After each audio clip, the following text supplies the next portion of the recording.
Auzubillahiminash-shaytanir-rajim. Bismillahir-rahmanir-rahim. I'm Dr. Muhammad Hanif, and today we are going to solve another question related to equation of line. बेटे आज हम equation of line के related एक question करने जा रहे हैं। उस क्वेश्चन को सॉल्व करने से पहले आपको ये एक बात जहन में रखनी चाहिए कि अगर हमें इक्वेशन ऑफ लाइन जनरेट करनी है या बनानी है तो हमें दो चीज़ों की ज़रूरत पड़ती है, एक वेक्टर और दूसरा एक पॉइंट। इस पॉइंट और इस वेक्टर की मदद से हम इक्वेशन ऑफ लाइन इजीली लिख सकते हैं। सो देखिए, आपकी बचत के लिए मैंने फिगर पहले ऑलरेडी ड्रा की हुई है। This is X axis, this is Y axis and this is Z axis. So ये हमारे पास एक लाइन है, इस लाइन की हमें इक्वेशन बतानी है। तो इस लाइन के पैरेलल हम एक वेक्टर ड्रा कर लेते हैं जिसके कोऑर्डिनेट मैंने रख लिए ए बी सी। ये एक अपने पास पॉइंट है x1, y1, z1 इसके कोऑर्डिनेट हैं। इसी लाइन पे अगर मैं एक और पॉइंट ले लूँ P2 जिसके कोऑर्डिनेट है x2, y2, z2, तो फिर हम इक्वेशन ऑफ लाइन कैसे लिखेंगे? हम कहेंगे x minus x1 over x2 minus x1 is equal to y minus y1 over y2 minus y1 is equal to z2 minus z minus z1 over z2 minus z1, z2 minus z1। अब ये बेटे अगर दो points हमें दिए गए हों तो ये इक्वेशन ऑफ लाइन है, इन 2 पॉइंट फॉर्म लिखी है मैंने। x minus x1 over x2 minus x1, y minus y1 over y2 minus y1, z minus z1 over z2 minus z1। ये 2 पॉइंट फार्मूला है इक्वेशन ऑफ लाइन का।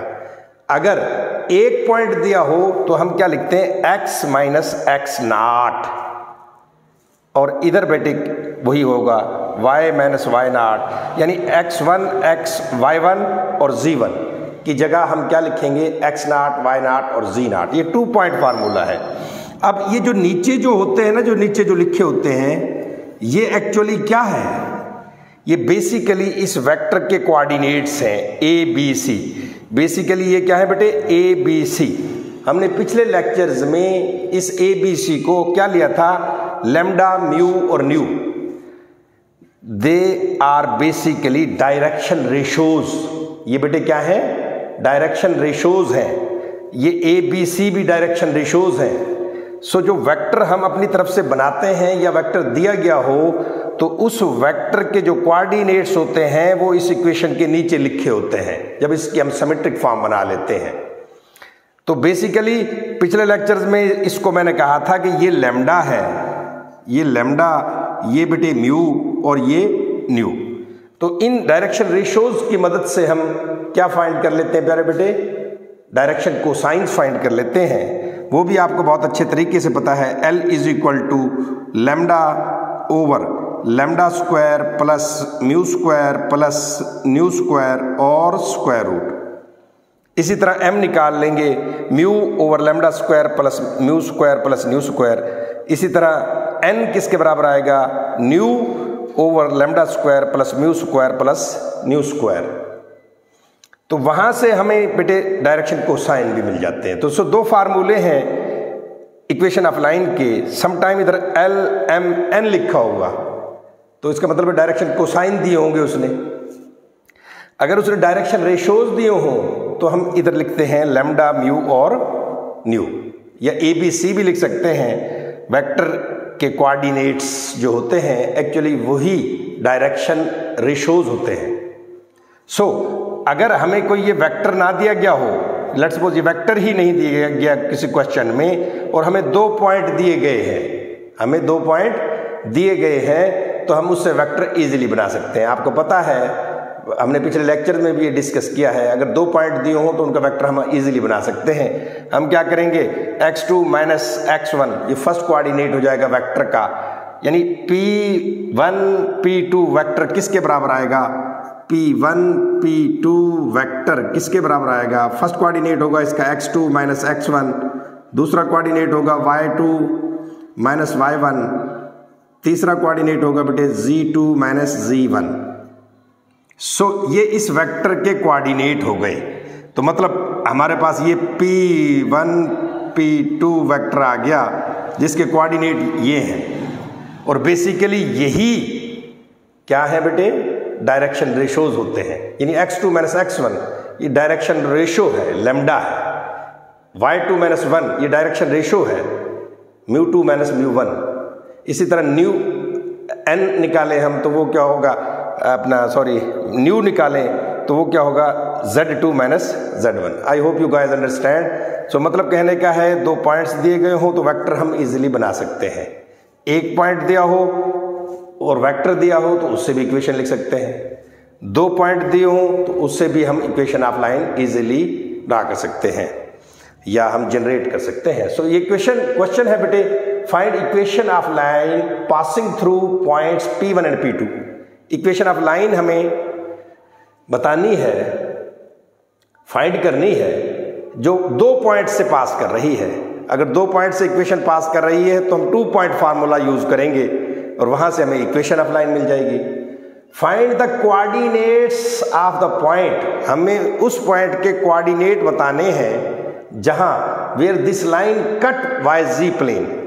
ये जो line हम यहां से हासिल करेंगे, ये लाइन YZ प्लेन को जाके कट करेगी, मतलब इंटरसेक्ट करेगी। ये जो लाइन हमें दी गई है, दो पॉइंट से जो लाइन बनेगी हमारे पास, वो लाइन इंटरसेक्ट करती है YZ प्लेन को। लेट्स सपोज ये YZ प्लेन है, ये Y एक्सिस है, ये Z एक्सिस है। सो इसके परपेंडिकुलर जो लाइन आएगी या यहाँ जाके इंटरसेक्ट करेगी, वो लाइन क्या होगी बेटे, यहाँ कट करेगी जाके उस लाइन, इस पॉइंट पर। यानी ये लाइन जाके कट करेगी यहाँ या इंटरसेक्ट करेगी YZ प्लेन को। तो इस पॉइंट के हमें कोऑर्डिनेट्स बताने हैं। सो प्यारे बेटे, YZ प्लेन को कोई भी लाइन आके जो कांटेक्ट करेगी तो YZ प्लेन के हमेशा x क्या होता है, परपेंडिकुलर होता है। तो मतलब इस पॉइंट पर आपको पता है कि YZ प्लेन पर x क्या होता है बेटे, 0। तो उस पॉइंट का एक कोऑर्डिनेट तो हमें मालूम हो गया। वैसे ही क्योंकि हमें पता है कि YZ प्लेन के हमेशा जो परपेंडिकुलर होता है वो क्या होता है, x एक्सिस। ये YZ प्लेन है तो x एक्सिस क्या होगा, परपेंडिकुलर। तो YZ प्लेन पे equation of YZ plane in standard form क्या होती है, x इज इक्वल टू 0। यानी YZ प्लेन पे x क्या होता है, 0। तो फर्स्ट कोऑर्डिनेट हमें मालूम हो गया। दो कोऑर्डिनेट्स हम इससे फाइंड कर लेंगे। सो दो पॉइंट दिए गए हैं, हम इजीली डायरेक्शन रेशियोज बता सकते हैं। So direction ratios of the required line कौन कौन से होंगे। फर्स्ट कोऑर्डिनेट होगा x2 माइनस x1, दूसरा y2 माइनस y1, तीसरा z2 माइनस z1। ये डायरेक्शन रेशियोज हो गए। Since required line passing through x1 x2 y1 yz1, यानी ये लाइन है जो equation of line passing through this 2 points. तो इनमें से एक पॉइंट ले लिया हमने कि ये लाइन पास कर रही है इस पॉइंट से P1 से, जिसके कोऑर्डिनेट क्या है, x1 y1 और z1। हैविंग डायरेक्शन रेशियोज, जिसके डायरेक्शन रेशियोज हमने अभी फाइंड कर लिए हैं, वो क्या है, x2 माइनस x1 पहला, सेकंड बेटे डायरेक्शन कोसाइन मतलब म्यू y2 माइनस y1 है। इसी तरह न्यू क्या है, z2 माइनस z1 है। सो हमें दो चीजें हासिल हो गई बेटे, क्या कि देखिए हमारे पास ये एक पॉइंट हो गया, ये एक पॉइंट हो गया और ये एक वेक्टर हो गया जिसके ये कोऑर्डिनेट्स है। तो इस पॉइंट और इस वेक्टर के कोऑर्डिनेट्स से हम इक्वेशन ऑफ लाइन लिख सकते हैं। वो डायरेक्ट फार्मूला बताया हुआ मैंने, तो यहां से डायरेक्ट फार्मूला यानी वो फार्मूला निकल आता है। अगर आप डायरेक्ट भी लिखें ये फार्मूला तो भी ठीक होगा, क्योंकि हमने equation of line in 2 point form already मैंने अभी थोड़ी देर पहले आपको बताई है कि क्या होती है। वो होती है x minus x1 over x2 minus x1 is equal to y minus y1 over y2 minus y1 is equal to z minus z1 over z2 minus z1। यानी यहां से जनरेट हो गई है हमारे पास, क्योंकि हमारे पास वेक्टर्स क्या है बेटे, एक ये है, दूसरा ये और तीसरा ये। हमने नीचे लिख दिए x2 minus x1, y2 minus y1, z2 minus z1 vector. और इक्वेशन ऑफ लाइन कहां से पास कर रही है, इस पॉइंट से। तो हम x नॉट की जगह क्या लिखेंगे, x1, y नॉट की जगह क्या लिखेंगे, y1, z नॉट की जगह लिखेंगे z1। यानी 1 पॉइंट फॉर्म जो होती है उसमें यहां क्या होता है x0, y0, z0, लेकिन 2 पॉइंट, ये 2 पॉइंट फार्मूला में यहां x0 की जगह x1, y0 की जगह y1, z0 की जगह z1। Now we find coordinates of the point where this line I cuts yz plane। अब हमें क्या फाइंड करना है, उस पॉइंट के कोऑर्डिनेट फाइंड करने हैं जहां ये लाइन इंटरसेक्ट करती है yz प्लेन को या yz प्लेन को कट करती है। कट और इंटरसेक्शन में कोई फर्क नहीं होता, एक ही बात होती है। सो ये जहां जाके कट करेगी तो मतलब है कि वहां yz प्लेन पे x क्या होगा बेटे, 0 होगा। So in yz plane x is equal to 0, तो हम x की जगह 0 पुट कर देंगे इस इक्वेशन में। सो x की जगह हमने क्या लिख दिया, 0, बाकी सारी की सारी इक्वेशन एज इट इज लिख दी बेटे। तो यहां से क्या हासिल होगा हमें, हम एक दफा इसको इसके बराबर रख लेंगे, एक दफा इसको इसके बराबर रख लेंगे, तो वहां से हमारे पास y और z कोऑर्डिनेट आ जाएंगे। x कोऑर्डिनेट हमें पता है, x is equal to 0 find कर लिया हमने पहले ही। उस पॉइंट जहां जाके इंटरसेक्ट करता है उसका x हमें पता लग गया, y और z फाइंड करने हैं, तो y और z इस तरह फाइंड होंगे। देखें y minus y1 over y2 minus y1 को मैंने इसके बराबर रख लिया, minus x1 over x2 minus x1। सो बेटे y माइनस y1 को इधर रहने दें, y2 माइनस y1 को दूसरी तरफ न्यूमरेटर के ऊपर ले जाएं, न्यूमरेटर में ले जाएं, यानी माइनस x1 के साथ जाके ये मल्टीप्लाई हो जाएगा, y2 माइनस y1 इधर जाके मल्टीप्लाई हो गया और एज इट इज रहेगी इक्वेशन। तो यहां से बेटे y1 को दूसरी साइड पर ले जाएं, तो y किसके बराबर आ जाएगा, y1 minus x1 into y2 minus y1 over x2 minus x1। सो ये बेटे हमारे पास कोऑर्डिनेट निकल आया, y कोऑर्डिनेट। यहां से हमने बेटे क्या फाइंड कर लिया, y कोऑर्डिनेट।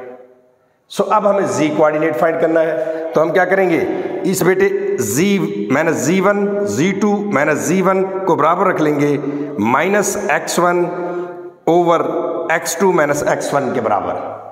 सो यही किया हमने, z minus z1 over z2 minus z1 is equal to minus x1 over x2 minus x1। तो यहां से डिनोमिनेटर में से z2 माइनस z1 ऊपर चला जाएगा न्यूमरेटर में। सो ये बन गई इक्वेशन। यहां से इस z1 को परली साइड पे ले जाएंगे तो प्लस z1 हो जाएगा, तो z is equal to z1 minus x1 into z2 minus z1 over x2 minus x1। Hence the required coordinates are, तो फिर उसके कोऑर्डिनेट्स उस पॉइंट के जो इंटरसेक्ट करता है yz प्लेन पे, उसके कोऑर्डिनेट कौन कौन से बन गए, एक तो x इज इक्वल टू 0, सो 0 लिख दिया मैंने। y कोऑर्डिनेट क्या है बेटे, ये रहा, y कोऑर्डिनेट हमारे पास ये रहा, y1 minus this and z coordinate क्या होगा, z1 minus x1 into z2 minus z1 over x2 minus x1। सो ये हमारे पास बेटे क्या है, रिक्वायर्ड आंसर।